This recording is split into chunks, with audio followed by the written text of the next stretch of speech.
आदाब नाजरीन, मिली डाइजेस्ट में आपका इस्तकबाल है। बेंगलुरु में पिछले दिनों यहाँ का जो सेंट्रल रेलवे स्टेशन माना जाता है मेजेस्टिक में, राजस्थान से जो है यहाँ पर कुछ बॉक्सेस आते हैं जिसमें गोश्त होता है। वो किसका गोश्त है, इस पर काफ़ी इल्ज़ामात देखने को मिले हैं और वो किसका माल है, वो अब्दुल रज़ाक साहब वो आज हमारे साथ यहाँ पर मौजूद हैं। उन्हीं से जानेंगे कि वो किसका गोश्त था, उन बॉक्सेस में क्या चीज़ थी और क्या वो चीज़ें लीगल थी या इलीगल थी। क्या वहाँ से निकलने के बाद होटलों में जब वो चीज़ जाती है तो लोगों को क्या उससे नुकसान होता है या नहीं होता है, ये तमाम तफसीलात इन्हीं से जानने की कोशिश करते हैं। अब्दुल रज़ाक साहब, आपका इस्तकबाल है। तो पिछले दिनों जो है मेजेस्टिक में काफ़ी हंगामा देखने को मिला, रात के वक्त तक भी जो है ये चीज़ें टीवी पर चलती रही थी। तो क्या मामला वहाँ पर असल में क्या हुआ था? दरअसल क्या है कि 10 से 12 साल से ये बॉक्स मीट का बिज़नेस बेंगलुरु में शुरू हुआ, इसलिए कि यहाँ पर हमारी जो दोड्डी है, दोड्डी जिसको बोलते हैं स्लॉटर हाउस, जो है वो सिटी मार्केट के एक क्लस्टर एरिया में आती है। फिर एक टैनी रोड के क्लस्टर, दो भी एक बहुत ट्रैफिक ज़्यादा रहने वाली जगहें हैं जहाँ पर लॉरी पर माल आता है, वो माल दोड्डी तक नहीं ला सकते, एज इन स्लॉटर हाउस तक नहीं ला सकते। तो इसकी वजह से हाईवे पर गाड़ी रोक कर टाटा एस में बकरे डाल कर लेकर आकर ज़ुबा करना या फिर आधी रात को ही गाड़ी मंगाना, सब बहुत दुश्वारियाँ पेश आ रही थी। और बेंगलुरु में जिस वक्त पर ये जो स्लॉटर हाउसेस बने, वो तकरीबन 125-150 साल पुरानी स्लॉटर हाउसेस हैं।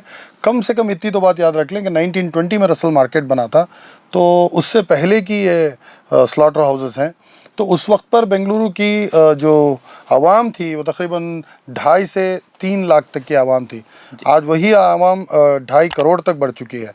एक्चुअली बेंगलुरु अब देखने जाएं तो 1.5 करोड़ की आवाम यहाँ पर है, लेकिन 1 और करोड़ क्यों बढ़ जाती है कि ग्रेटर बेंगलुरु जिसको बोल रहे हैं आजकल हम, जैसे कि आनेकल हो गया, बिडदी हो गया, नेलमंगला हो गया, यहाँ तक की पब्लिक को अगर आप जोड़ लेंगे तो ये 2.5 करोड़ हो जाएंगे। और हर एक गली नुक्कड़ रोड पर आप आज एक होटल देख सकते हैं, वहाँ पर आपको गोश्त तो मैसर है।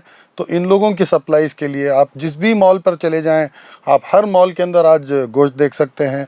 तो इनके लिए गोश्त कहाँ से लाएं? जो डिमांड इतना क्रिएट हो चुका है कि आज स्लॉटर हाउस के अंदर आप बकरों को काट कर उसका ही गोश्त ले जाकर के आप तकसीम करें, बिज़नेस करें, मुनासिब नहीं है।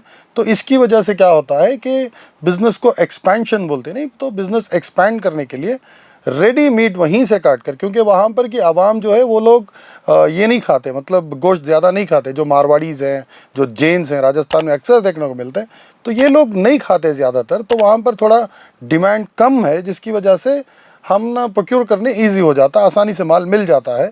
तो यहाँ पर हर एक शादी महल को देना, होटल्स को देना, मॉल्स को देना और डायरेक्ट कंज्यूमर्स यानी ग्राहक को देना, एकदम से परेशानियाँ थी, जिसकी वजह से बॉक्स मीट का बिज़नेस 12-15 साल पहले से ये शुरू हुआ।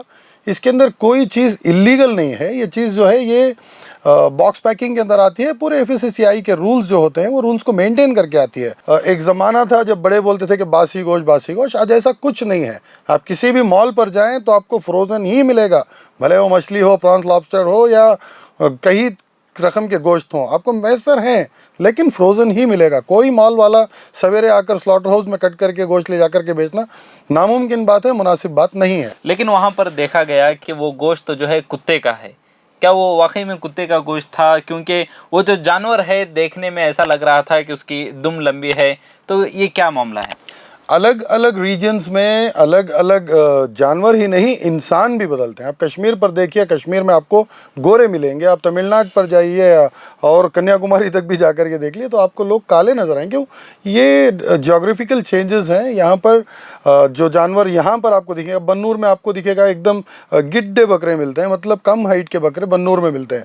वही आप अमीनगढ़ पर जाएँ तो आपको एकदम ऊँचे बकरे मिलेंगे। तो ऊँचे बकरों को देखकर ये बकरे नहीं, ये गधे हैं बोलेंगे तो मान लेंगे। भाई देखिए, एक बकरे को छोटी दुम आती है यहाँ के बकरों को, लेकिन जो दुम्बा होता है, जो नॉर्थ साइड का बकरा होता है, जो महाराष्ट्र साइड का, उतनी दूर भी मत जाइए। यहाँ से आप हुबली तक चले जाइए, 400-500 किलोमीटर दूर, 500 किलोमीटर के अंदर की रेडियस में बता रहा हूँ, वहाँ से दुम वाले बकरे आपको दिखाई देंगे। तो ये जो दुम वाले बकरे हैं, ये जो खास के जो हम लोग लाते हैं, ये सिरोही के चवान नाटी बकरे हैं। तो इनका गोश्त नाटी छेले भी होते हैं, नाटी बकरे भी होते हैं, तो इनका गोश्त, इसकी न्यूट्रिशन वैल्यू ज़्यादा है, इसके अंदर प्रोटीन ज़्यादा है, और जो लाने का तरीक़ा है ये 100% गवर्नमेंट के जो फॉर्म्ड रूल्स हैं, FSSAI food safety standard authority of India का जो रूल है, उसके रूल के मुताबिक आप आइस में डालकर अगर ला रहे हैं तो आपको एक टेम्परेचर मेंटेन करना पड़ता है, एक प्रेशर मेंटेन करना पड़ता है। तो टेम्परेचर अंडर 4 डिग्रीज़ को रखने की बात FSSAI प्रोवाइड करती है। तो हम लोग उस दिन जब ये सब कुछ चल रहा था तो मैं ऐसे ही बर्फ़ को उठा करके दिखाया, तो बर्फ़ के डल्ले डल्ले मेरे हाथ में थे। मैंने दिखाया कि जब बर्फ़ है तो टेम्परेचर 0 मेंटेन्ड है। 0 डिग्रीज़ में जब आप ला रहे हैं तो उस गोश्त को आप आराम से खा सकते हैं। अगर आप -18 डिग्री तक ब्लास्ट करके उसके बाद में उसको 3 डिग्रीज़ के तक भी अगर से आप रखते हैं तो उसको 8 महीने 10 महीने तक रख कर भी आप अगर से लोगों को खिलाएंगे तो ये हुकूमत के नज़रिए में न गैर क़ानूनी बिल्कुल नहीं है, ये क़ानूनी तरीक़ा है। यहाँ पर से आप मिस्र तक भी गोश्त भेजते हैं, इजिप्ट को गोश्त जाता है। India is number 1 exporter of beef. Beef तो पूरी दुनिया में फैला हुआ है, हिंदुस्तान का बीफ। तो यहाँ से मिस्र जाने के लिए आप हैपेग लॉयड की शिप में अगर से भेजते हैं, जहाज़ में जब जाता है तो हैपेग लॉयड हो, मर्स्क हो, आप जिसमें भी भेजेंगे मिनिमम 11 से 15 दिन तो लग ही जाते हैं। और जंग का माहौल हो इधर उधर तो 20 दिन भी लग जाते हैं। तो क्या 20 दिन का पुराना गोश्त वो लोग खा रहे हैं तो यहाँ के लोग खा जाएंगे तो तकलीफ नहीं, ऐसे कुछ नहीं है। लेकिन वहाँ पर जो मामला देखने को मिला, जो इल्ज़ामात लगाए जा रहे थे कि गोश्त के सिलसिले में यहाँ पर आता है गोश्त, इस तरीके से लग रहा था माहौल कि ये चीज़ जो आप कर रहे हैं इलीगल है। क्या ये चीज़ आप लाइसेंसेबल कर रहे हैं, या फिर वो जो इल्ज़ाम लगा रहे हैं कि इलीगल चीज़ें हैं, एक्सपोर्ट करने का मामला है, या फिर एक धंधा चल रहा है, ऐसा देखने को मिल रहा था? क्या वाकई में ऐसी चीज़ वहाँ पर है? ऐसा कुछ इलीगल अगर होता तो छोड़कर भाग जाते, उधर डट कर खड़ कर कुत्ते को कुत्ते की औकात याद दिला करके नहीं जाते थे। हकीकत ये है कि देखिए, इसके पीछे एक बहुत बड़ी चालबाजी चली कि हमारे यहाँ 2 मुनाफिक बाहर निकले, बागी बगावत पर उतर आए, वो कौम के गद्दार हैं।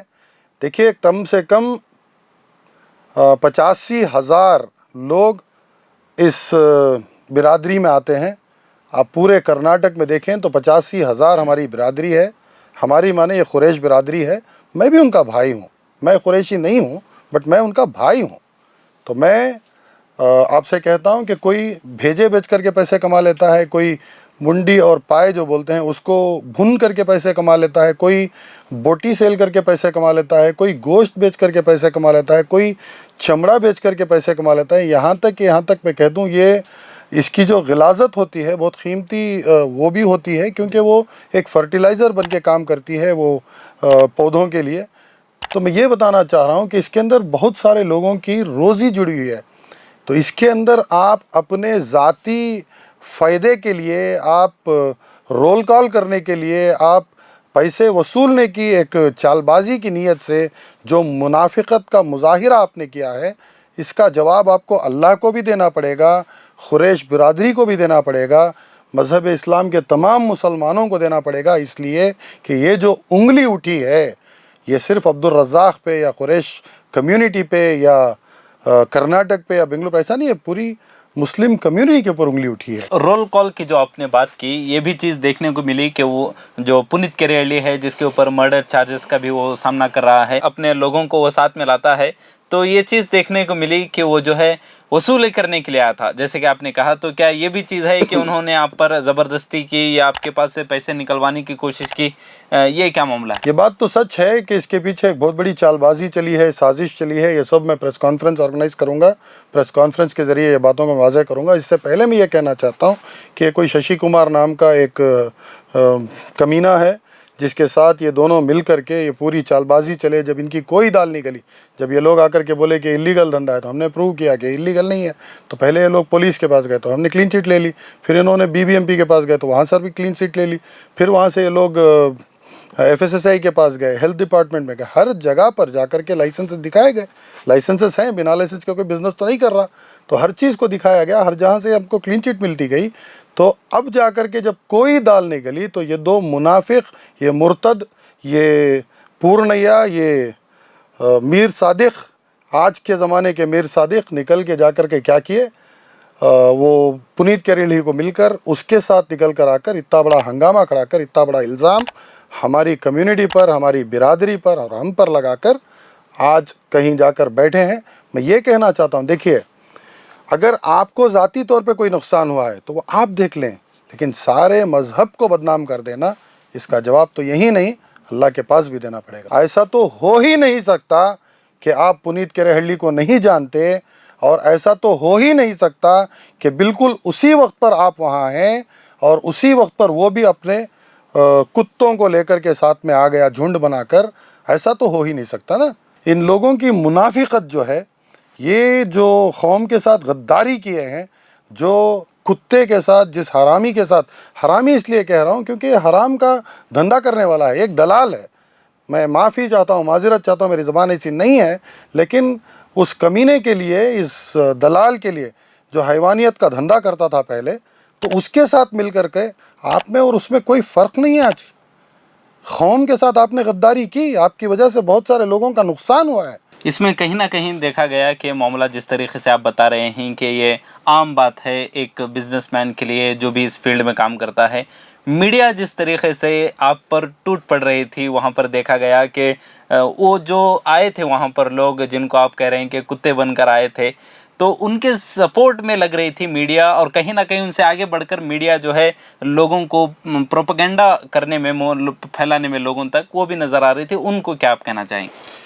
ज़ाहिरी तौर पर यहाँ पर हुकूमत कांग्रेस की है, लेकिन बहुत सारे ऑफिसर्स को मैंने देखा है, बहुत सारे ब्यूरोक्रेट्स को मैंने देखा है, सिस्टम के अंदर आज भी वो तासुब मौजूद है। मीडिया में तो एक्सट्रीम्स पर है, तासुब तो है, और कुछ ज़्यादा फ़र्क नहीं है वोट शेयर के मामले में कर्नाटक के।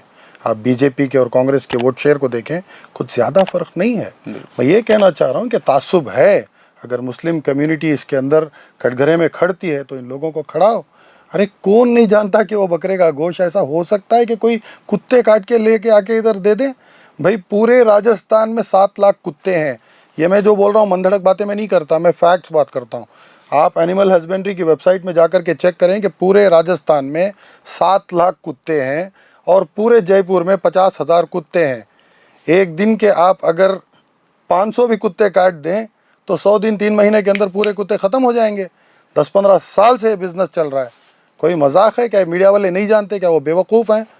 जो लॉन्ग दुम आती है, जो लंबी दुम आती है, वो तो वहाँ की डेमोग्राफी है, वहाँ की क्लाइमेटिक कंडीशन है, और वो वहाँ की ब्रीड है, सिरोही ब्रीड है, बहुत चौहान गोश्त है, अच्छा वाला गोश्त है।